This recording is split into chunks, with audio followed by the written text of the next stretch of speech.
Welcome to the Today in History channel. In today's video we will talk about the day, June 22nd, 1941, beginning of Operation Barbarossa. The Friendship and Cooperation Pact between the Soviet Union and Germany, in force since August 1939, did not curb the Reich's expansionist interests over the Eastern territories. The invasion of the Soviet Union was supposed to begin in November 1940, but the failure of Italians in Greece forced it to accelerate the conquest of the Balkans. The bulk of the Wehrmacht's armored and motorized forces moved to the east, increasing auxiliary troops, but not the number of cars, as Hitler relied on the Red Army's technical inferiority and on the power of the new, better-equipped Mark III and IV cars than the Panzer. Hitler and the more conservative generals decreed a step forward in order to constitute large pockets of prisoners, which prevented the collapse of the Red Army and prolonged the war. As usual, the Germans invaded the Soviet Union without declaring war. In the early hours of June 22, 1941,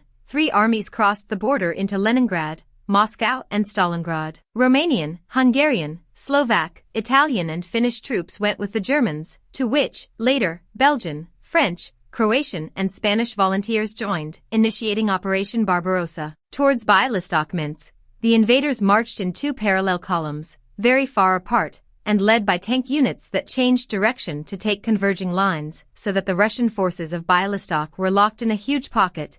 The operation was repeated west of Minsk and in Przemysl. The Russians lost many men and rebuilt the easternmost front. The Wehrmacht repeated its siege maneuver in Tallinn, Narva, west of Lake Peipus and Smolensk. Hitler ordered the assassination of all political delegates who were found, but they did not allow themselves to be captured alive, stimulating the resistance and morale of officers and soldiers. Ukrainian and Baltic nationalists, who welcomed the Germans as liberators from Russian oppression, soon proved that they were treated as inferior and withdrew their support. In return, Stalin revived the old patriotic and nationalist myths to boost popular resistance and ordered the scorched earth tactic to be applied. The population, the cattle, the tractors and the factories were collected in the east, the farms were burned and the bridges sunk. Meanwhile, the Soviets were organizing new divisions in addition to the Urals. German maneuvers took thousands of Soviet prisoners, but their advance was slowed down in front of an unfinished space, crossed by scarce roads. July was rainy and the territory was filled with mud,